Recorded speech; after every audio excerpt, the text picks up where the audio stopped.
Alors, bonjour tout le monde, mesdames et messieurs.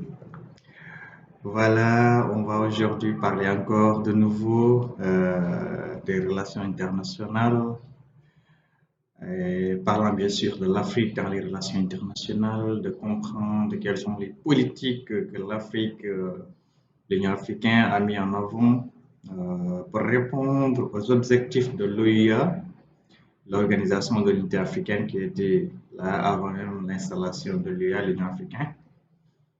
Bon, voilà, comprendre les relations internationales, c'est comprendre un module de Sciences Po qui sert à mettre en relation, en tout cas, les États comme État et l'acteur principal des relations internationales. Donc, comprenant cela, cela nous amène aussi à faire une analyse comparative des différentes politiques qu'il y a entre ces États-là qui sont les principaux acteurs, en tout cas, des relations internationales. Mais faire un focus sur l'Afrique dans tout ça. Pourquoi l'Afrique dans tout ça? Parce que l'Afrique est devenue au XXIe siècle le théâtre, en tout cas, de beaucoup de conflits, voilà, de guerres, de territoires. On a l'impression d'être à nouveau dans ce qu'on appelle, bien sûr, euh, l'Empire westphalien. Voilà, si on remonte un peu, c'est l'Empire westphalien. Donc, le système westphalien était un système qui connaissait beaucoup de troubles. Il y avait des troubles internes, des guerres, il y avait aussi des tribalismes, des royautés, des empires, voilà. Tout ça, pourquoi? Parce qu'il y avait des guerres de territoire, il y avait des guerres pour l'installation de la souveraineté. Et que cela ne pourrait plus continuer, c'est pourquoi on a parlé de traité de Westphalie. Le traité de Westphalie est un traité qui est venu stabiliser l'Empire westphalien. Donc cette société-là a accepté de se réunir autour d'une table pour discuter de leur sort, ainsi décliner les objectifs des relations internationales. Voilà, si on remonte un peu, c'est ce qu'on va en dire, mais si on en vient jusque-là pour parler de l'Afrique dans la situation actuelle, avec la géopolitique actuelle mondiale, donc l'Afrique est placée dans le cœur du jeu. Pourquoi? Parce que l'Afrique, de toute façon, on sait que c'est la terre bénie. Donc, tous les ressources naturelles minières, ils sont là. Donc, ce que l'Europe et l'Occident ont besoin pour, en tout cas, fluidifier leur industrie, quelque chose comme ça, et maximiser leurs ressources de production.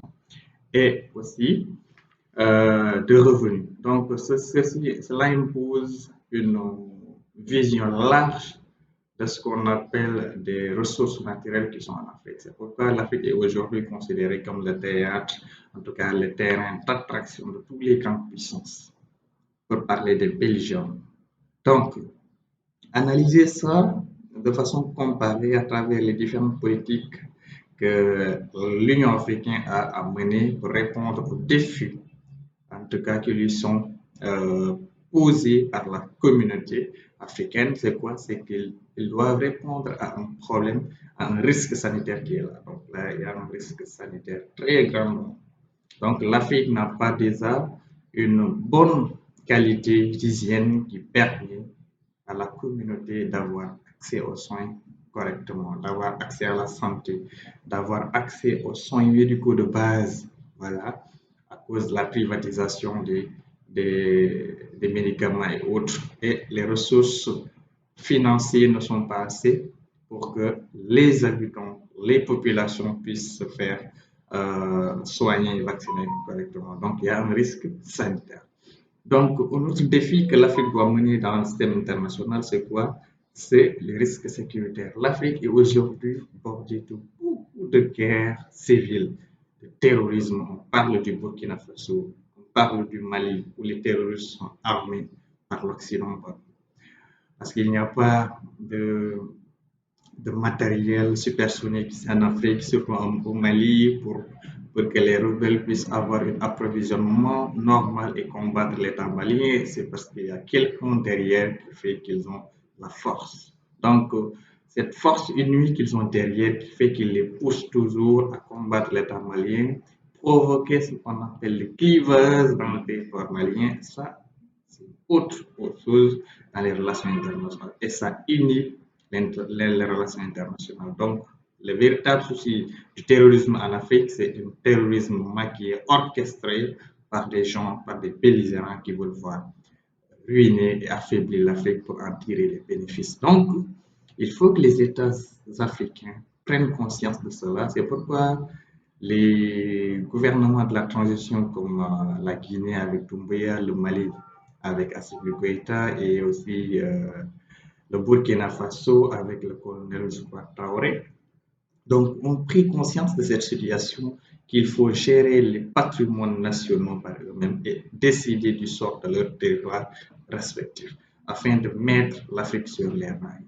Donc, ce sont des choses qui sont importantes et qu'il va falloir encourager pour développer ce sentiment d'appartenance que l'Afrique a dans les relations internationales. Il y a ce regard biaisé, ce regard péjoratif que l'Occident a toujours des territoires africains qui doivent être en tout cas balayés, nettoyés et parler de primauté, de principe d'équité dans les relations internationales. S'il n'y a pas ça, il n'y a rien. Autre chose, c'est quoi? C'est l'oligarchie occidentale. L'oligarchie occidentale, comme le dit très souvent qui ne sert pas l'activiste africain, panafricaniste et Nathalie Young qui ont toujours combattu le franc CFA, disant que le franc CFA est mauvais pour l'Afrique, pour la communauté en tout cas africaine qui utilise sa monnaie. Pourquoi? Parce qu'elle est garantie par la France et que la France en tire tous les bénéfices. Et que la majeure partie des maux de l'Afrique vient de la France, surtout les territoires colonisés par la France.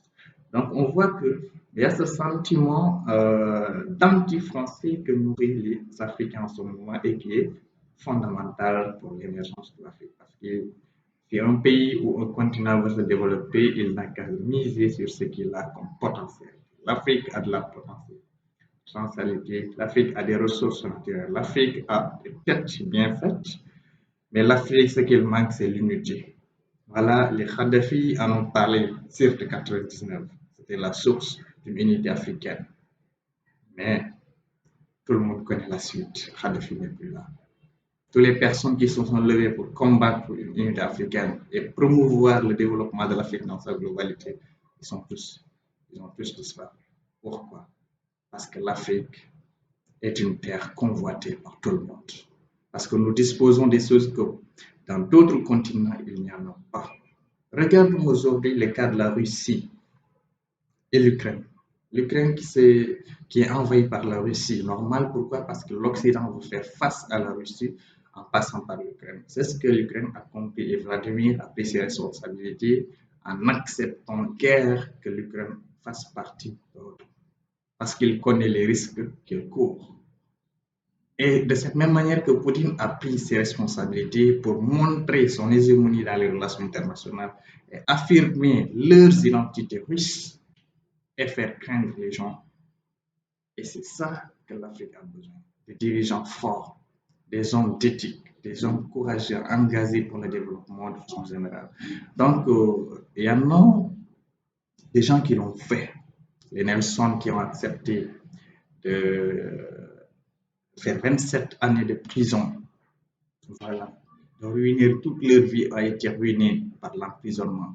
Mais ils ont accepté. Il avait cette stoïcité qui faisait qu'ils croyaient à ses idées, à ses objectifs. Et il a libéré tout un peuple, l'Afrique du Sud. C'est de cette même manière que Sankara a fait pour libérer le Burkina. C'est de cette même manière que Sékou Touré a assassiné les Français de la Guinée. C'est de cette même manière que les Lumumba ont combattu. L'Afrique occupe aujourd'hui une place déterminante dans les relations internationales parce que chacun des belligérants, chacun des grandes puissances a besoin de l'Afrique pour avancer parce que nous disposons de tout ce qu'ils ont besoin pour leur économie, pour maximiser. Et on ne va pas s'attarder là. Pourquoi? Parce que si l'Afrique prenait toutes ses responsabilités, l'Europe ne serait plus devenue comme il est, ne serait devenue comme il est aujourd'hui. C'est parce que c'est l'Afrique qui a fait de l'Europe ce qu'il est. C'est l'Afrique qui a fait de l'Amérique ce qu'il est. C'est l'Afrique qui a fait du monde ce qu'il est aujourd'hui. Toutes les avancées technologiques que vous voyez, toutes les ressources naturelles et minières mais viennent de l'Afrique. C'est ça notre véritable problème. Donc, de la même manière que la Westphalie a accepté de se réunir autour d'une table pour discuter du sort de l'Empire westphalien, c'est de cette même manière que les Africains doivent tourner autour d'une table, s'asseoir pour discuter du sort de l'Afrique de façon éthique, de façon compréhensive, de façon sensée et cohérente. C'est ça. Kadhafi avec cette idéologie, il va falloir que quelqu'un continue cela. C'est ça, le panafricanisme continue, les mouvements augmentent, les mouvements populistes augmentent, les guerres, le terrorisme, tout orchestré par des gens qui sont derrière et qui sont maquillés. Pourquoi? Parce qu'ils ne veulent pas que l'Afrique soit unie. La fatale loi de la division, comme le disait Kebamba, qui amoindrit, affaiblit tout ce qu'elle divise. C'est ça que nous courons aujourd'hui. Donc, si nous voulons avancer dans les relations internationales, il va falloir respecter certaines règles. Les règles de l'éthique, les principes de l'éthique, le principe de la transparence, le principe du bipolarisme ou bien excusez-moi, du bilatéralisme, multilatéralisme de façon éthique. C'est-à-dire que les partenariats soient faits de façon normale, idéale, 50-50, qu'ils tirent bénéfice et que l'Afrique aussi tire bénéfice de ses partenaires. Mais c'est ce qu'on voit toujours, c'est que l'Afrique est exploitée. Donc, toujours, si on est exploité, on ne peut obtenir ce que nous voulons. Donc, ça devient un danger pour le territoire africain. Donc, comprendre les relations internationales et la position de l'Afrique dans tout ça, c'est remonter aussi jusqu'à la colonialisme, les moments où les colons venaient en Afrique, dans l'Afrique de l'Ouest, installer leur culture, leur tradition et imposer aux Africains quelque chose qui leur est extérieur, qui a amené aujourd'hui cette évangélisation, cette culture française avec la langue qui est officialisée dans beaucoup de pays et autres. Et ça, c'est un entrave au développement. Rappelez-vous ce que disait Senghor, enracinement et ouverture. Si nous voulons nous développer, on se développera toujours avec nos règles, nos coutumes et nos traditions, pas avec les règles et coutumes de notre territoire. Donc, de cette même manière, il va falloir qu'on fasse une reconnaissance de soi, de tourner la réflexion sur soi pour prétendre connaître ce qui nous entoure, avancer avec ça. La science politique est là pour comparer, pour maîtriser, pour faire les différences et les analyses entre les différents territoires et leurs politiques de gouvernance mondiale. Donc, la France, l'Angleterre, le Royaume-Uni, la Russie, les États-Unis et l'Afrique ou l'Union africaine sont tous des acteurs de ces relations internationales. Mais quels sont réellement leurs rôles dans ces relations internationales? Ça reste à être évoqué parce que leur rôle est parfois mitigé et que les gens le comprennent mal. Parce que leurs positions et actions ne définissent pas les objets et principes qu'ils se sont fixés.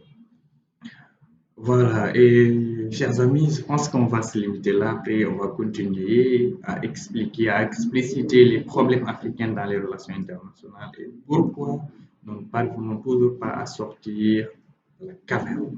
Voilà, c'est ça la véritable problématique. Merci et à bientôt. Prenez soin de vous. On va revenir pour une autre numéro.